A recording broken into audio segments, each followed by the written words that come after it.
because in those days we used to sneeze them out of our eyes. I don't know if you remember. We wore gas permeable ones, and they would, if you blinked, they would jump out of your eye. And so on and off, I don't really use them anymore, to be honest, but I would. If I had something on my, I was scratching, I would, yeah. Yeah, well, it went away completely. So if if you're going on holiday this year, everyone, can I recommend that you pop into the Boots at the airport and buy yourself a selection? Darling, I think most people know this. Yeah, I know. Honestly, particularly parents. I think you've come late to this game. I think it's another one of those things I didn't know that about, like bus timetables and things. I don't know anything about bus timetables, and I hope I go to my grave knowing nothing about bus timetables. I spent years standing at bus stops wondering when the next bus was coming, not realising they were running to a timetable. Ditto trains.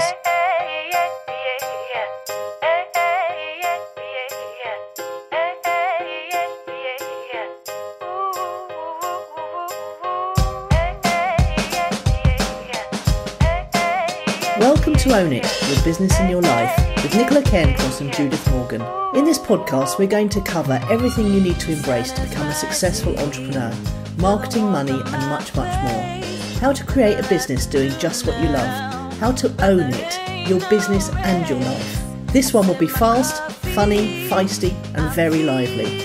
So sit back and enjoy the show.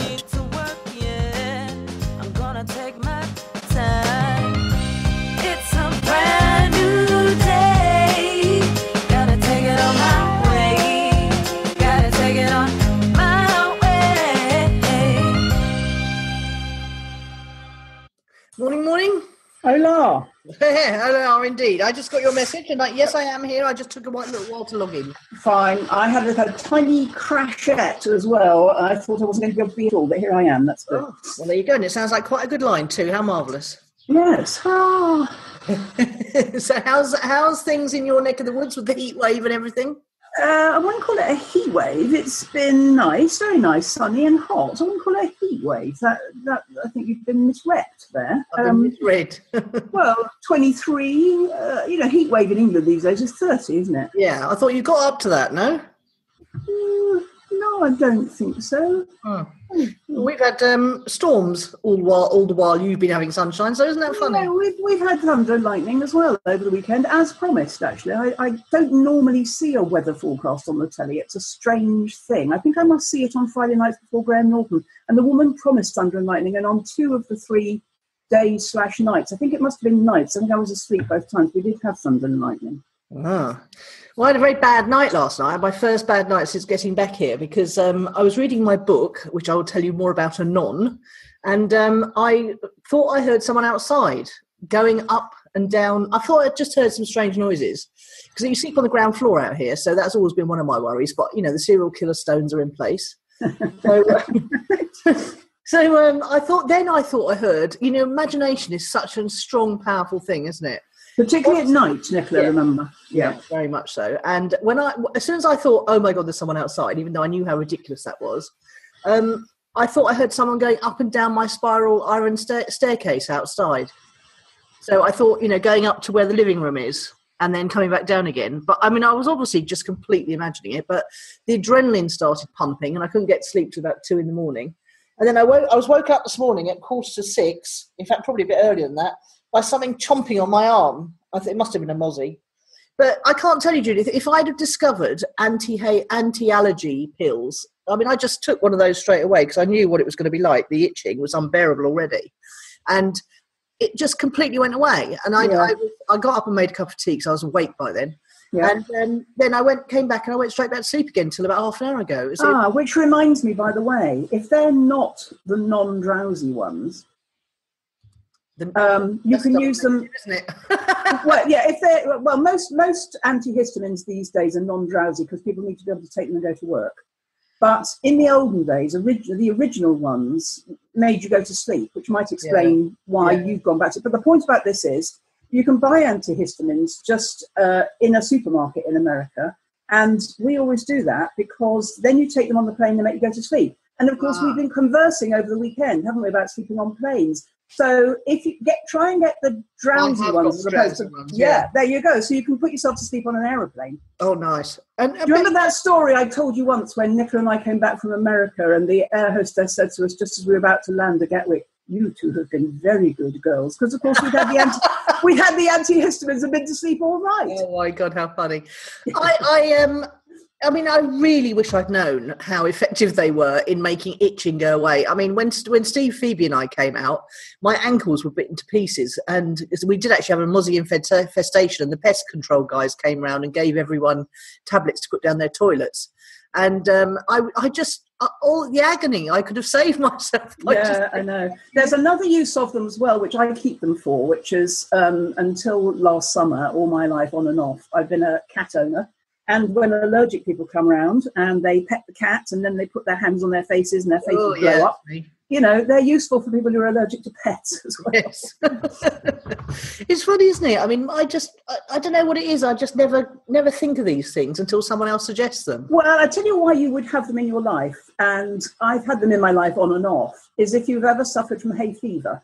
Yeah, no, I haven't. Asthma. Which is a funny thing. Hay fever is a funny thing that goes in cycles. It goes in 7-year cycles. You have it for 7 years and then you don't have it again. And I'm a contact lens wearer. So when you learn to wear contact lenses in the beginning, they say, do you get hay fever? Because in those days, we used to sneeze them out of our eyes. I don't know if you remember. We wore gas permeable ones, and they would, if you blinked, they would jump out of your eye.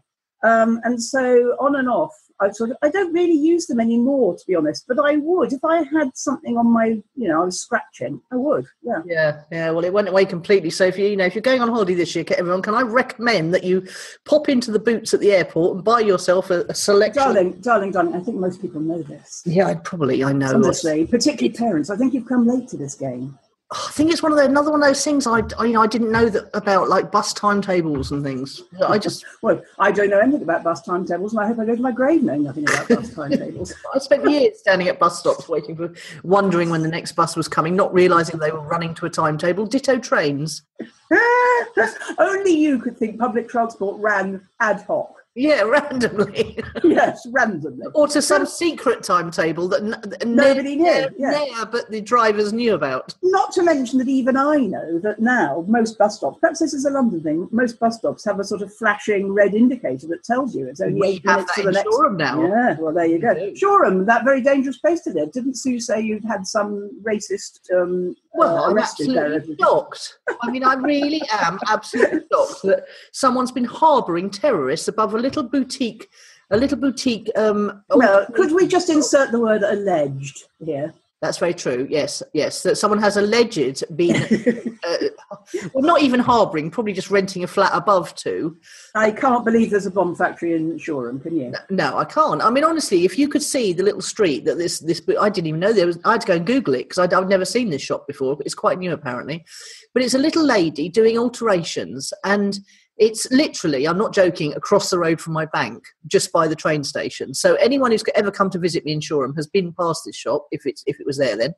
And of all the places in all the world for the operation to have centred on, Shoreham by Sea High Street is the least likely place. Well, if you and I were a couple of criminal masterminds, we might think, where's the least likely place we could set up our HQ? I know, Shoreham by Sea. Yeah, well, there you go. We're not.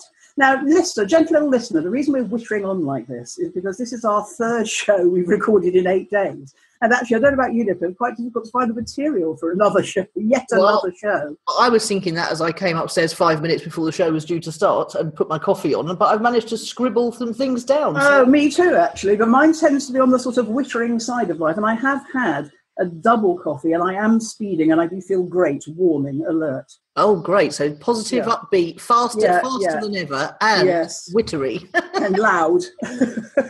You go first. Okay. Well, not much about my week, but should we go straight into Fueled by Fire? Oh, no, I've got something to tell you about my week. Oh, you tell me about your week then. Okay, so I have to go back to when I was age 6, first of all, to put this in context. It's going to take a while. And it's about music, because you and I have some music in common, mainly Stevie Wonder. And then we sort of diverge where you go off into sort of various sorts that I don't understand. I go off into popular music. No, you go off into weirdness and I go off into pop and country. You don't have any truck with any of that. You don't really do rock either. No, I definitely don't do rock. No, there you go. So I like we have Stevie Wonder in common and other strange things in the popular genre, but then you go weird and I go weird too. But the point of the story is I wanted to give you some musical context. When I was about 6, I think, I took up playing the piano, and the typical thing, as listeners will understand if they have children doing piano, is that you go through an exam every year. So you do grade 1, grade 2, grade 3. I went all the way to grade 6, which was as far as I could go without, because in those days I was a bit of a lazy slacker. I went all the way to grade 6, which was as far as I could go on my natural talent without doing any serious practice. But by then I'd heard Ackerbilt's Stranger on the Shore, and I really wanted to learn the clarinet. So I begged my parents, please could I have a clarinet? And they bought me a clarinet, and I joined the school orchestra. And after that, when it got, I took clarinet all the way up to grade 4. Went, and again, same thing, no, not prepared to practice, just have fun making music with others. Making music with others in choirs and orchestras has been one of the highlights of my life, which was why, when looking after a friend's house over the weekend and watering her plants while she's away in Spain, I had this marvellous experience where 3 days running from the privacy of her garden, which is lush and green and sunny, a brass band struck up outside, which meant I could listen to this brass band music. And I've been obsessed with brass band music all over the weekend, looking it up on YouTube. And I Googled this band to discover who they were and sent them an email saying, oh my God, you just made my bank holiday weekend, show tuned medleys and upbeat ones and downbeat, slow ones that make you cry. You're brilliant. I didn't tell them that the only one that they played on all 3 days that didn't really work was Live and Let Die. But they replied to me last night saying, marvellous. Sent them this email.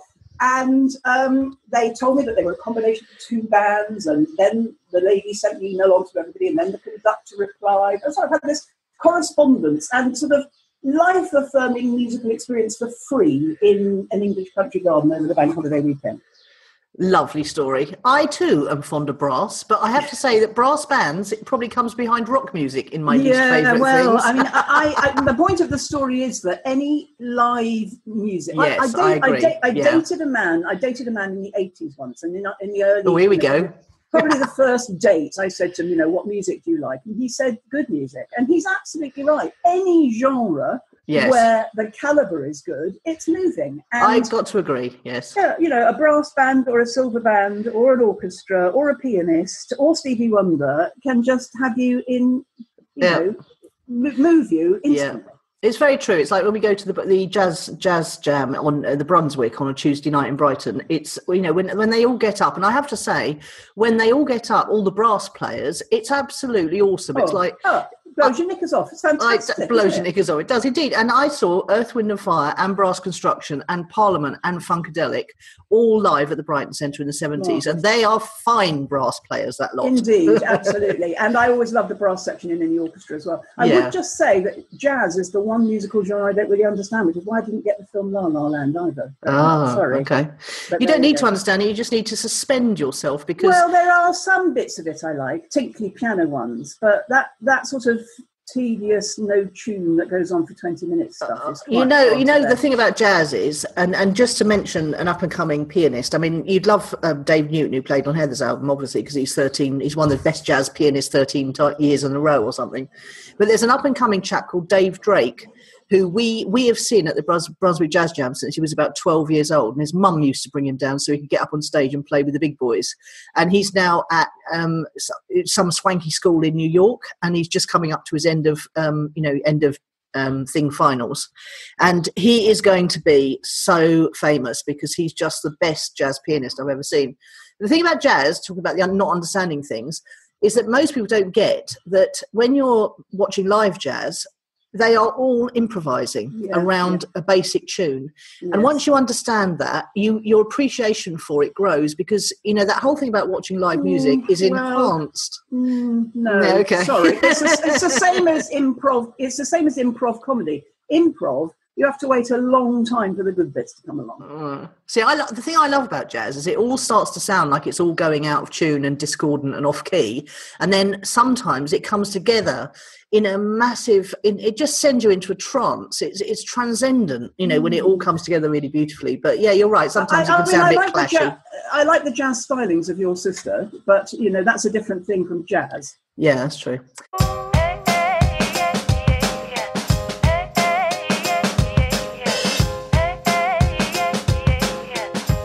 Well, there we go. A nice musical interlude for the first bit. So tell me what's fueled your fire. I love the fact they replied to you, though. And I love the fact that you emailed them in the first place. That's brilliant. Well, and it was so good. I mean, I was moved, deeply moved. Yeah. And, I wanted them to know that. Yeah. Seeping tears or blubbing tears? I don't think I actually cried. I think I just had that catch in the throat moment, where I thought, well, I could surrender to this, but that would be a bit self-indulgent. But if I'd been there live, so if I'd been 500 metres closer, I probably would have dissolved. Yeah, because you'd have been deep in the experience. Yeah. Yeah. So, on to Fueled by Fire? Yes, yours. Okay, well, something has really fueled my fire. I've got a friend out here, Stephanie. She's the person who invited me to the Right Club, and she lives out here, lived here longer than I have, obviously. And she is very involved in rugby, as you know. Yeah. Well, his wife's out at the moment, just came out with her children. Steph says you must come for a coffee on Sunday morning. Well, I'm sorry, stop. I'm confused. Your friend is called Stephanie? Yes. And his wife's out? His wife's out in stupor. Stephanie is a man? No, Stephanie's son, who does the podcast, right. Okay. His wife's out right now. Okay, got Stephanie says, you must come for a coffee. Yeah. So I missed Sunday coffee because I got very confused with the bank holiday and everything. And so anyway, no problem here because everyone just, it's very laid back. She said, come tomorrow instead. So I did. And Steph was very keen for us to get together, and she facilitated it so that she would look after the kids, so me and this lady could talk. And this woman is in the radio, and she's deeply, deeply into podcasting. She knows lots and lots and lots of people at the BBC, because of course the BBC has relocated to Manchester. She loves our podcast. She listened to it before she came to the meeting. She had a mooch around the website. And we talked podcast and radio, and I told her about Heather getting down to the last 20 of Women in Sound. And apparently there is actually an organisation and a private Facebook group called Women in Sound, which she's going to recommend us to and then invite us to. And it was just a really amazing conversation. Now, this lady has got... she's got several courses that she's creating for people who want to be better presenters. And obviously she's got the radio, years and years of radio background. And but she's got a fabulous website, but she doesn't have a mailing list, an audience, or any other things that I can provide. Ooh. So Steph knew in our hearts that we were a match made in heaven, and so it was. We talked internet marketing, I'm not joking, for about 2 hours, and then we all went back to Steph's house and carried on talking internet marketing. And the upshot of it is that I'm going to hook her up with people who can help her, and obviously I'm going to work with her on the strategy and things. And she is absolutely my ideal client avatar. Now, the reason it's fueled by fire so much is because I've finally, decided on business authors, experts, and specialist consultants. That's my ideal client avatar. And she fits right smack bang into the middle of that, because she is an expert who needs help putting a digital empire together. But she came to the meeting, she'd listened to our podcast, she'd had a look around the website, she'd watched the V-zine, she knew all about Phoebe and Nelson. It was just incredible, which goes to show, that it was just a question of getting to know me, and did she like me then? And it just goes to show, doesn't it, that all of this marketing can really work in pre-warming up people to then be disposed to work with you. And, I really liked the expression you used there. You said people who need help putting their digital empire together. Well, that's the second part of my strapline now. Well, digital empire is a fantastic expression. Yeah, there is quite a lot of. The reason I was holding back from all this was because there are fit people in this space already, and I what I'm like. I prefer to be. I prefer to be the first to market rather than the third or the fourth. Yeah, but you make it so much harder for yourself by doing that, Nicola. I know. Years ahead of the game, and nobody understands what you're on about. Yeah, I remember it took me 2 or 3 years to get you lot onto Twitter. Yes, exactly.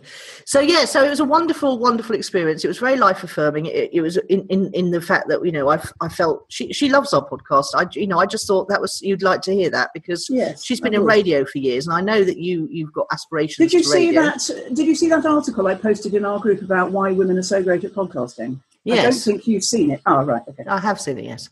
Okay. Might be worth showing her that. Yes, I will. I'll pass it on. Yeah. So it was really just a really amazing thing, and it made me laugh because, I've spent all this time looking for my ideal avatar. In fact, she talked to me about this. She said, I listened to your podcast or your V-zine where you were very brave, and you said you hadn't actually nailed down your ideal client yet. She said, well, here I am. I must say, I don't think business authors, experts and specialist consultants is any narrowing whatsoever. That's 3 different chunks for me. I know, but, it'll get narrower as people come along. Hopefully, yeah. Well, what would you describe someone like her as then? Because I would describe her as an expert. Well, expert, yes. And maybe experts is what you're looking for, people with expertise, end of. Because specialist consultants have expertise. A business author has expertise. That's why they're writing a book to demonstrate their expertise. Maybe it's experts. Yes, and experts tend to self-select and be quite egotistical about it and put their own money behind furthering their own careers. Yeah, she was a star creator, this character, I can tell you. It was great fun. So is she ever on the front end of radio? Oh, she has been many times, yes. Oh, right. Yeah, okay. yeah. And her husband is, his podcast is bringing lots of opportunities in television, which is really interesting. She put me in touch with a fantastic young man in Manchester for Phoebe as well. Very generous, she was very generous at sharing things, and we had a lot. When you get into that frenzy of, oh my God, I must introduce you to so-and-so, and so-and-so would be good for so-and-so. Let me just make sure I understand. Is she Stephanie's daughter-in-law? Yes. Yes, okay. And what is her first name, just so we can call her something? Do you know her first name? Kate. Approximately how old, Nicola? That's a tricky one, isn't it? Because you'll probably listen to this. 30 old? 30, late 20s, early 30s. Yes, okay. Yeah, right, young. Lovely. Young. Okay. Young but expert. Yes. And confident of her expertise, because it's backed up by what I talked about last week, which is cred. Yeah, absolutely. Credible. And I was, honestly, I was just so excited. And it made me laugh because, you wouldn't think that your ideal client avatar would come to you in stupor and sit on the seafront drinking coffee with them. It's just hilarious.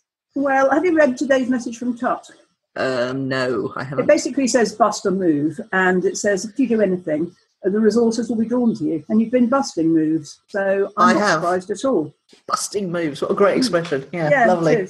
What about you? What's fueled your fire? Well, I'm still thinking about writing. I'm writing long opinion pieces in my head and I think in my sleep. And the reason why I'm writing them in my head and in my sleep, and this is quite important, is that I don't want any more reasons to sit at my desk.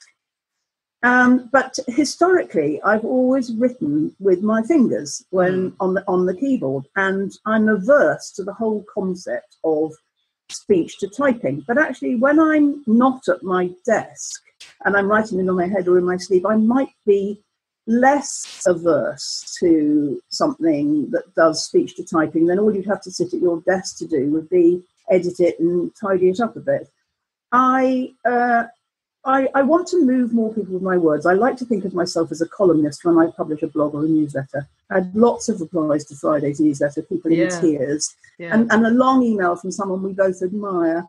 And I'm reading a lot of fabulous journalism on The Guardian app at the moment, which is really inspiring me to be more of a writer. But actually, I write to communicate what I'm thinking and feeling, and that I know other people are thinking and feeling as well. So I kind of do it for other people who think, and this isn't true, but they think they aren't as good with words. So this woman that wrote to me this long email with all of her news began by saying, you're such a wordsmith, and then wrote this gorgeous long email in which she demonstrated she was exactly the same, but probably wouldn't know that about herself, if you know what I mean. So they're sort of conversation openers. I want to write more of these, and I'm thinking of writing them on my Facebook page, and I'm thinking of sharing them on my profile, and I'm thinking of saying at the bottom, Judith Morgan's a business coach, and also, an opinionated human being. And if you want to talk about either of those, this is where to find me.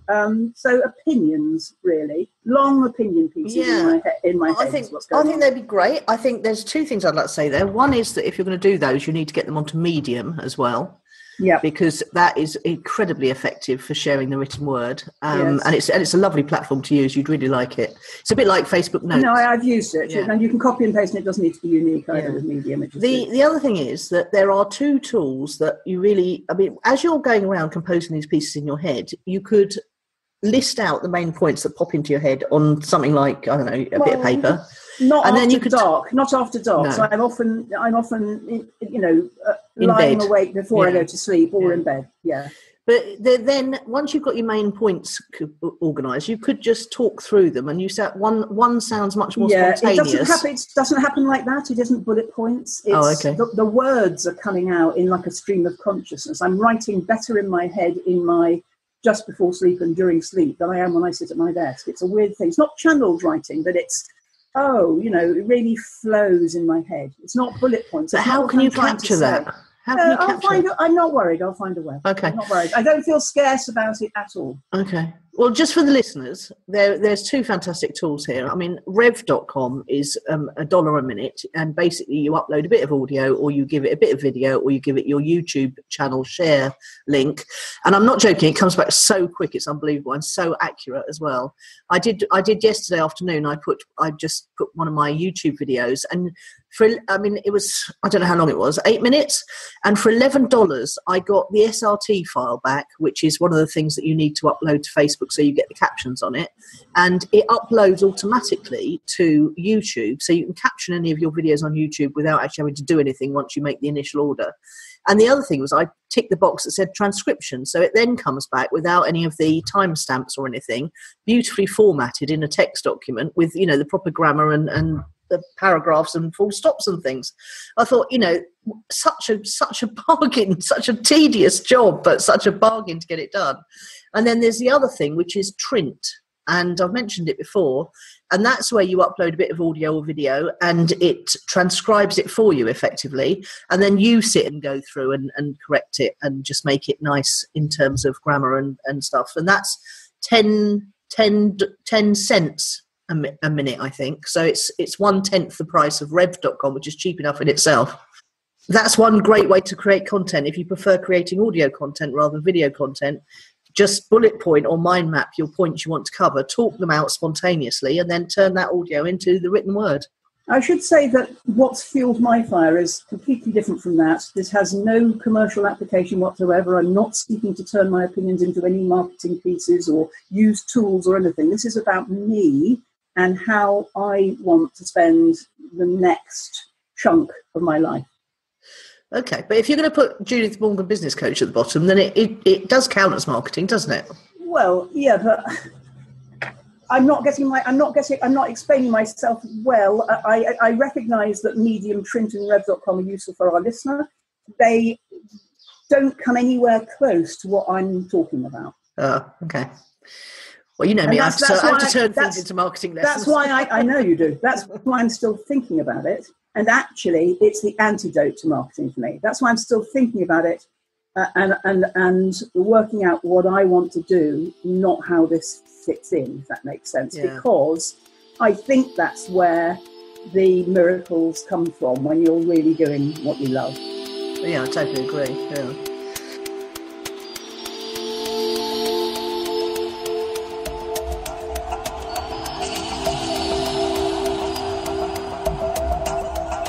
Would you like to showcase your business, product or service to between 400 to 600 highly engaged solopreneurs and business owners every week? We can offer a 30-second mid-roll slot and sponsorship branding on our website and in our private Facebook group. Just contact Nicola at nicolacairncross.com for more details.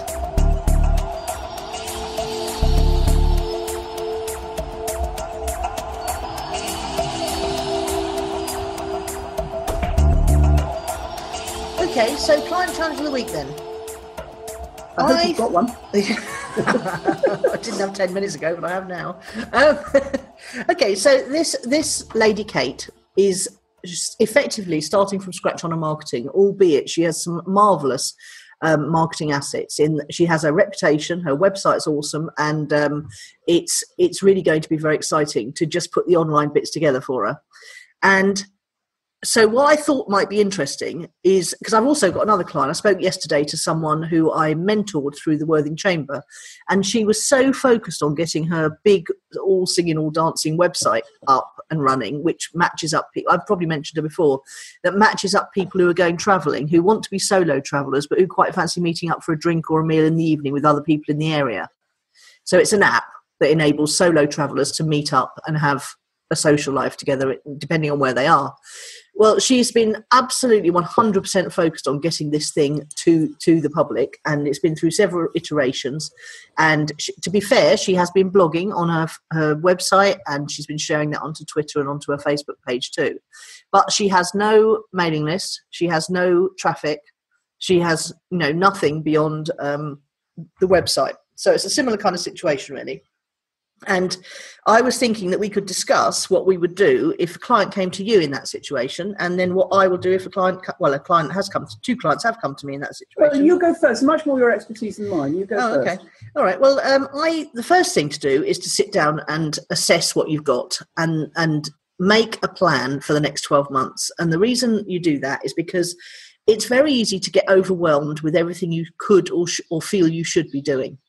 And the one thing about doing a timelined 12-month plan a la Traction, so I recommend the book Traction as a resource for this, is it enables you to put into place what's important to do now and where you can get the quick wins and the low-hanging fruit, and what you want to do over the next year. So the first thing to look at is, what are you good at? Exactly what we've just been talking about.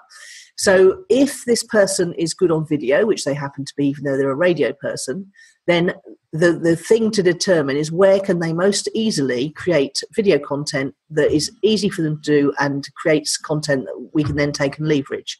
So if she wasn't good in front of video and she just wanted to do audio, then we'd be looking at perhaps Anchor, which enables you to create small audio segments. It's a bit like Twitter for audio. Or we'd be looking at doing something like a Blog Talk radio show. But she's, so obviously she can have her own radio show. She can interview people. She can create content for a book like that. She can actually just build up a following like that. And by sharing those shows and segments and anchor things, you can actually embed them into your website now. You could then, you're creating content that the search engines love because she's getting no traffic at all at the moment. And you're also creating content to market the business. If someone prefers writing, then I would then tell them exactly what we've just been talking about, which is to write. And then we would take that and turn it into everything else, because Neil used to write 2 blog posts a week, and then once a month, we would turn those into blog posts, we'd turn them into slides, we'd turn them into audio by getting an actor to do the voiceover. And it all just spun off from there, and we ended up with a podcast and a digital marketing magazine that was on iTunes and Magazine Rack and stuff like that. So the thing to do is to make a plan, so you don't get overwhelmed and you don't feel you have to do everything at once. You have to look at what's the most easy way to create content for content marketing, and then you have to leverage that content to high heaven. You have to have something to sell, and that's another thing that I was delighted to hear, that Kate has a course all ready to go for radio presenters. So start building a list by advertising that course, and then reinvest any profit. I mean, hopefully it'll cover its cost and build you a list, but any profit from that can then be reinvested into creating the next course. And she's running a 6-week I think it's half a morning or 1 day a week for the next 6 weeks. So she's going to pay to get that recorded by a videographer. If she can't, I'm pretty sure she's going to get someone to do it professionally. But if you can't afford to get it done professionally, you could just put a camera on a tripod at the end of the room and then just get one of your students to just make sure you stay in range. Walk up and down and see where you're in range and when you're not, and try and stay within those marks on the floor. But that's where I'd start. I'd obviously integrate everything so that every time a blog post was posted, it went onto everything. But I'd also be choosing the main platform. And we've decided that Instagram's the main platform for her, because she has 500 odd natural organic followers on Instagram already, even though she barely posts anything. How she's accumulated those, I don't know. But she's got no followers to speak of on Facebook or Twitter. So that's the way forward, because Instagram Live, Matt Duggan's doing 1-minute marketing videos. I don't know if you noticed. No. Oh, he's so good at it, Judith. I can't tell you, I'm deeply, deeply jealous at how good he is at it. But he's doing 1-minute marketing, and he's doing it on Instagram Live, I think. And then he's leveraging it onto everything else, because you can now save your Instagram Lives to your camera roll and download them and then leverage them, which is brand new, literally within the last couple of weeks. So she's going to start with Instagram Live, because that's where her most number of organic followers are. And she's got, it'll it'll scale up quickly for her with a little bit of hashtag action, and then we're going to take it from there. Where I think Kate has a huge advantage is that she already understands the concept of an audience. Yeah, she does. Whereas everybody else who's learning what you're really talking about, marketing from scratch, there's always a resistance, isn't there, to blowing your own trumpet and all that kind of nonsense. Kate already understands and doesn't have any aversion to creating content for listeners and watchers and readers to consume. Yes, very much so. Yeah, and people are either online to, as we say, to get educated or to be entertained. And if you can get that in your head, then you know the kinds of content to create. Well, I think if you work at the BBC, that's in your DNA, isn't it? Yeah, totally. And who totally get that, and we all understand it in the BBC context as well, which is wherever you are in the world, that's where you go to find out stuff. We already understand what it feels like to be a member of the BBC's audience and how we appreciate that. And Kate's on the other end of it, creating content to broadcast to us. And if only we could get that across to anybody trying to market from scratch, which is there's an audience for almost everything. There's an audience for brass band music. There's an audience. There's an audience for me writing my opinions. There's an audience for Kate's husband podcasting about rugby. There's an audience for everything because we're all a sort of world full of hobbyists, aren't we? I just highlighted something that comes through loud and clear. I've got a survey as part of my autoresponder sequence, and the number of people I get, just like that client who's got the travel app, who say, I've got to get my courses finished before I start marketing. And I just think, no, build your audience first. Find out what they want before you start making your courses. I think that is something that does come up in my business with my clients. And actually, I think that you need a degree of certainty to do that. And I think when people start out, they're not sure yet who they are, what they are, who will want Tell me about it, who will want to buy from them, who will be interested in what they've got to say about anything. There's all that. Whereas if you've already got a career like Kate has of more than 10 years at the Beeb or whatever, you don't have those issues. That's what I remember me saying last week. One of the thirds of the Venn diagram is cred from your previous CV. You've got to be confident of your expertise. Really, there you go. Yeah. So tell us, just remind us for people who didn't listen to that episode. Just tell us. Can't remember. It was your. Well, it hasn't gone out yet. Today is 134. It's 133 when we talked about you and your client avatar again. I don't think it's gone out yet. I don't know. I'm confused. But anyway, we talked about it quite a lot. I think it was Friday's episode. Yeah, what would you do from scratch? If you had a client came to you with a fantastic idea or a product or whatever, and they were starting from scratch, what would be your process? Do you know, in 2017, I'm not sure I know, but I've had cause to email your sister this morning because the website that she created for me has just been hacked. For the third time running in 3 months. And really all I want to do is take it down. Because for some unknown reason, it is just none of my other websites have ever been hacked ever, but this one that has no content on it is hacked incessantly. I really don't understand it.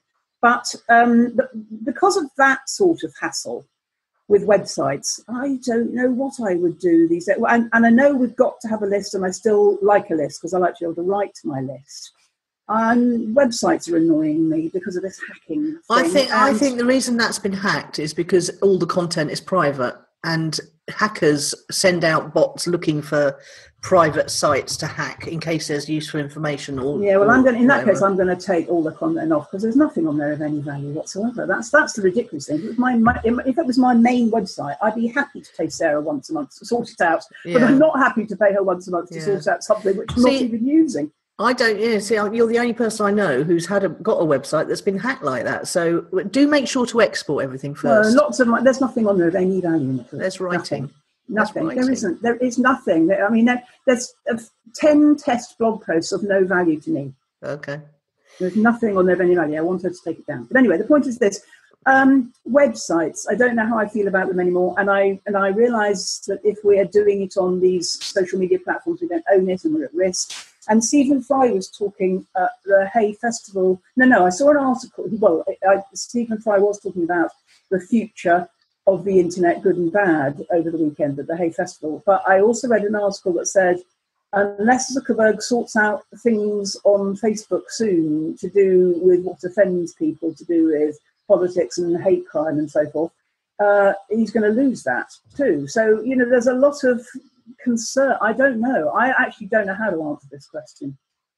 Well, okay, so that's the huge sweeping philosophical No, I could see. things. I could really see it. I'll share the article with you later. Okay. I could really see it. And I think it's a problem. They've got programs on the television twice in the last month about Facebook and the responsibility that they've played, the roles that they've played through paid advertising and social demographic tinkering in America and here, and how much profit they've made from that and how unpopular they are for doing it.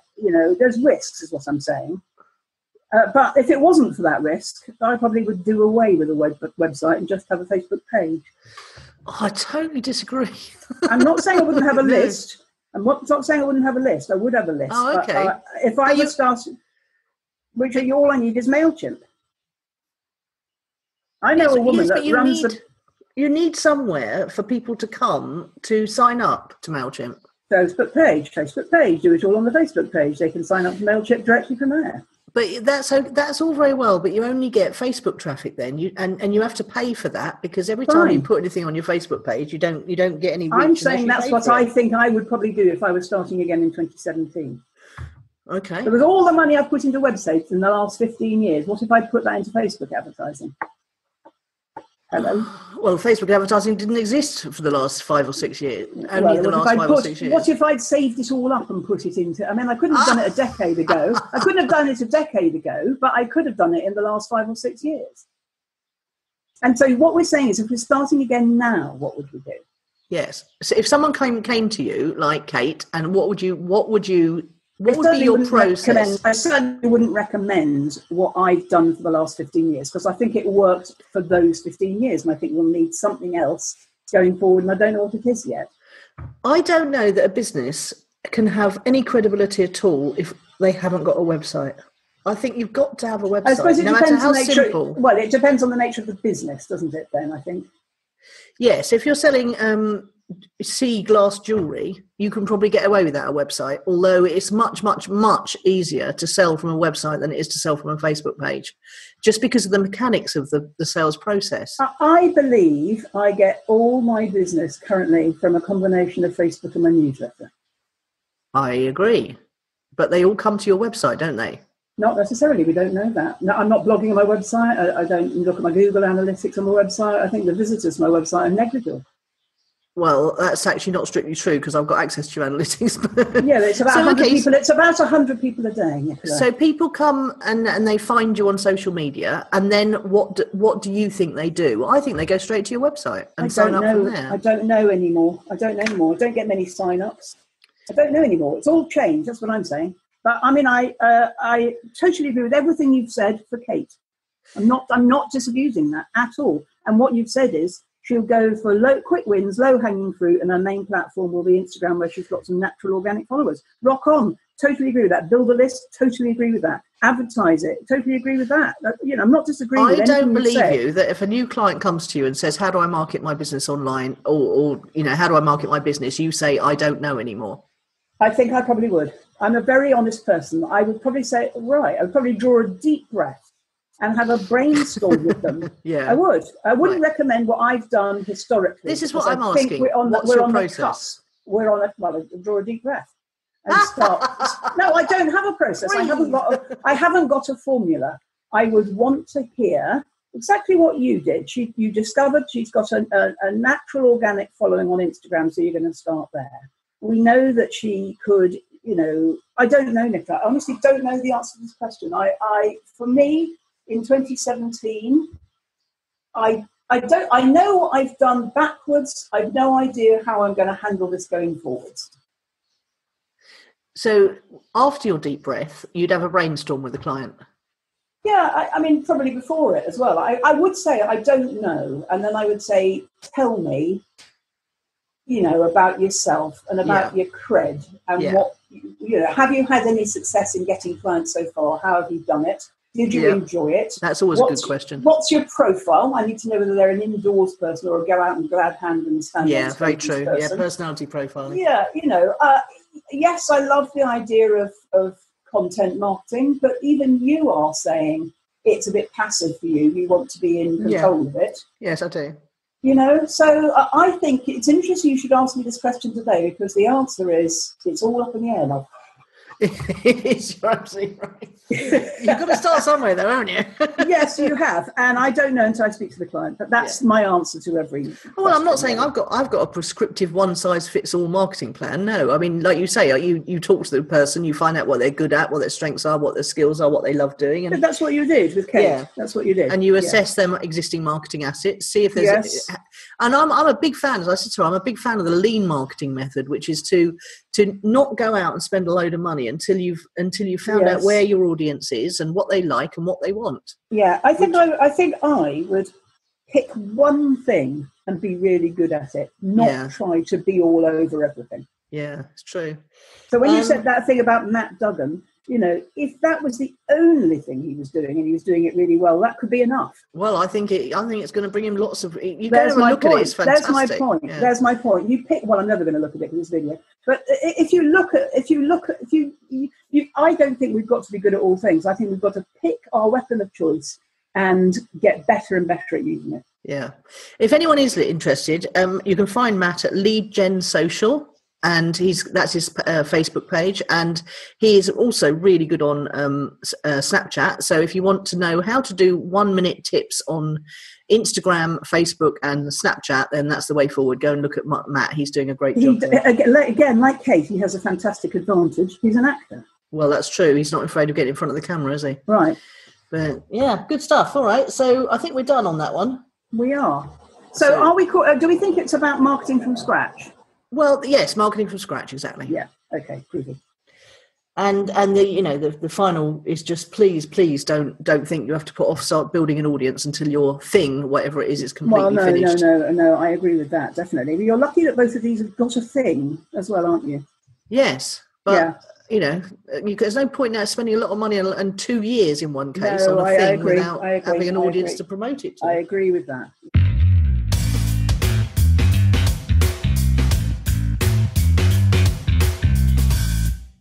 I was going to say, let's move on. Tell me what your word of the week is. Clarity. Okay. I've probably had it before, but the fog comes and goes, and this week I feel clarity, which is a great relief because now I know who I'm talking to. I'm going to write this down, fog comes and goes, because actually it does for everybody, and it's worthwhile people hearing that it does for you as well. Even for people like us, yeah, absolutely. Yeah. Well, obviously the fog came and went because I went through a big upheaval, and I think that people, that it's all about confidence. And one of the things that comes and goes as well is confidence. So the fog comes and goes with the confidence. Yeah. But I'm in a moment between foggy bits. When you're driving along a country road and it's dark and the fog comes and goes, and you drive through little puffs of it. Well, I'm it's out. Called patchy fog, isn't it? Patchy fog. Exactly. What about you then? I'm choosing rest because that's what I wrote my newsletter about on Friday, and I had so many responses about it. And somebody sent me a really nice link afterwards saying, well, I think you'll like this. And it was an article written not by the minimalists, but on their platform. And I thought the man that wrote it made a terrible mistake because he was advocating rest. And then he said, and recently I had some time off and I filled it. Time doesn't have to be filled, you just exist. We're all so dementedly busy. For goodness sake, people, take a rest. Yeah, I have been more aware of this, since coming here, because obviously, sleeping well has become a big priority for me, because I just realise how much more anxious I am if I'm not sleeping well about silly things. Yes, and there was lots of scary articles over the weekend about if we are anxious, our brain starts to eat itself. Oh, I didn't read that. Nice. Oh, God, I can't have any left then. I've been anxious for years. I didn't realise I was. I thought I was fine. But obviously, it's only when you stop being anxious, it's a bit like having the flu. It's only when you stop being anxious, you realise how anxious you were. Yes, that's a good point, yeah. And I couldn't have gone and just had coffee with a random friend and stranger if I hadn't had plenty of time. Nice. Big patches of empty time. Yes, absolutely. Yeah.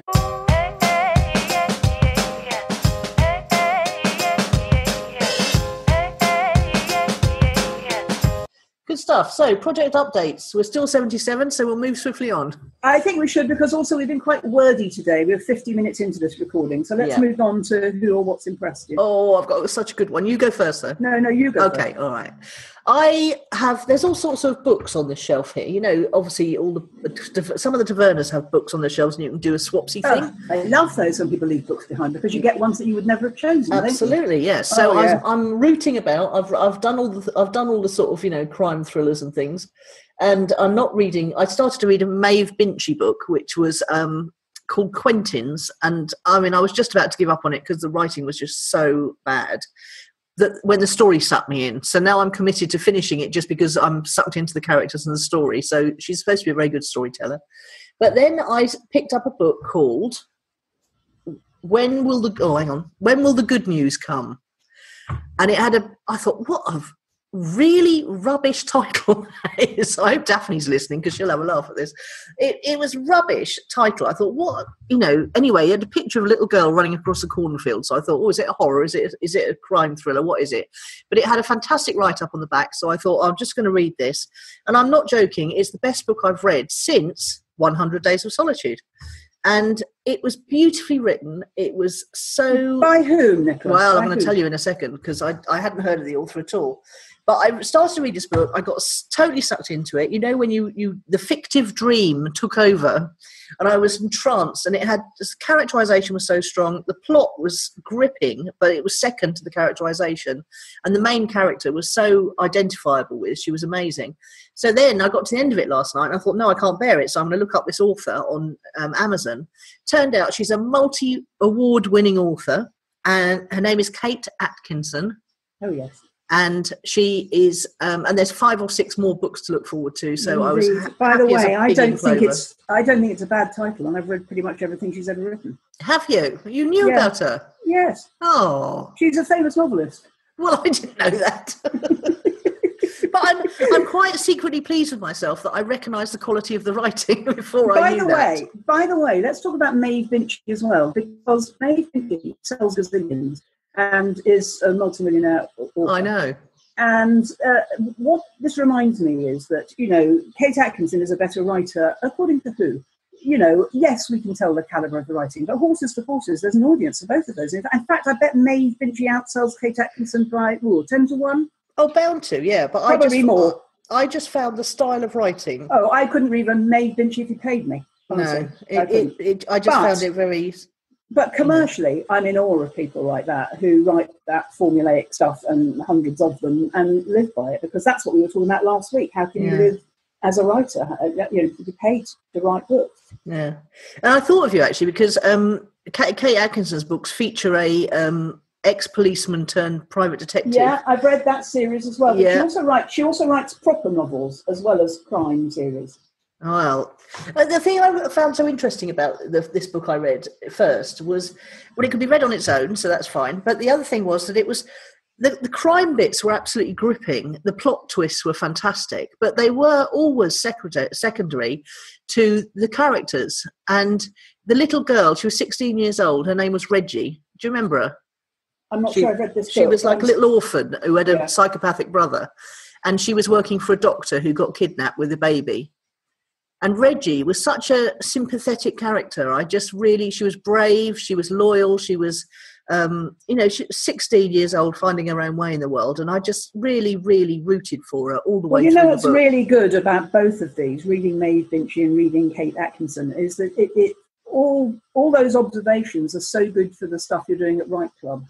Oh, yes, totally, yes. Yeah. Oh, it's my week to get critiqued this week. That's tomorrow. That's Wednesday. So, I'm submitting one of my short stories to be critiqued. Wednesday's tomorrow, darling. I'm reminding you of that because clearly you've lost your way this week. It's Wednesday tomorrow. Okay, don't miss Write Club like you missed coffee over the weekend. And I'm moving out to the Souvlaki bar. Indeed, I'm looking flat tomorrow. Cool. So, what's your? Mine is writing as well. In two minds, and with a face scrunched up quite often because it's quite painful. I have returned to the 3 news apps that I have on my iPad. Actually, I deleted one of them again over the weekend. So I'm reliant on the BBC and The Guardian. And the reason I'm doing this is because we have an election upcoming in the UK. So there's a need to make informed choices as far as that's possible, because of course both the BBC and the Guardian have their own political agendas, and neither of them are unbiased. But the agenda that suits me best at the moment is the Guardian, and the fantastic quality and variety of writing: serious, funny, newsy, quirky, great arts coverage, which is the antidote to the news and the politics, obviously. This week, my favourite thing is after the brass band, is the Guardian online news app. Yeah, I was reading an article in The Guardian where, and they were asking for people to subscribe, just to choose what you want to pay, but to support them to keep they do it nicely, don't they? Yeah, they do it nicely. Yeah. They say at the bottom of everything, now that you're here, or while you're here, or something. Yeah. And actually, they're happy with sort of a $5 a month, and it's definitely worth that. Yeah, I'm not sure if I'd pay for news, but I'm getting to the point where I might. Well, with The Guardian, you're not paying for news. I'm paying for all the other stuff, the arts coverage and the fantastic variety and really high quality journalism of all sorts, which is why I'm drawn to that, is because that's what I'm thinking of when I'm thinking of that, writing long opinion pieces in my head as a columnist. Yeah. Yeah, I used to, when I was a sort of teenager, I used to, after a long weekend partying, I used to look forward to going and buying the Observer on a Sunday and just reading the whole thing cover to cover while lying on my bed. Actually, that's one of the pieces I'm going to write, is that when I was a teenager, I wanted to be a journalist. And what's happened in the intervening years has not made me sorry in the least that I haven't been. But I know how to write a good story because I was taught how to do it at college. And I think quite a lot of the calibre of journalism one sees now is truly appalling. Well, which is why the Guardian upholds standards of writing. That's even, if it's not bloody true. I mean, I only became aware of fake news about 2 months ago, and I'm appalled that anyone can print anything that isn't true. Yeah, well, that's another Facebook problem, the fake news as well. Yeah. Okay, that's us done. So it is. Go off. It's sunny here now. Now I won't see you for 9 days, because next week is Thursday and we're properly on Thursdays from then onwards. Yeah. Okay. I'll be, where will I be next Thursday? Hang on a second. I think you're going to be back home. I will be back in the UK. In the UK, will you? I think so. Is it the 8th? Day of the general election? 1, 2, 3, 4, 5, 6, 7, 8. Yes, it is. It's the 8th. Okay. Are you all right to do it that day? I'm postally voting, so that's fine by me. I might have to swap it because I think I've got a client. She hasn't confirmed yet, but I might have a client day in Cardiff. All right. But I'll let you know. But if you're in the UK, we could probably do Wednesday because it won't be Right Club. Oh, that's very true. Yeah. Okay. Let me know when you know. Okay, will do. Okay. Bye. All right. Bye. You've been listening to Nicola Cairncross and Judith Morgan. The podcast is called Own It, Your Business and Your Life. Do come and visit us at ownitthepodcast.com. We love to hear your feedback. You can find out more about Judith and visit her on her website at judithmorgan.com, and you can find Nicola at nicolacairncross.com.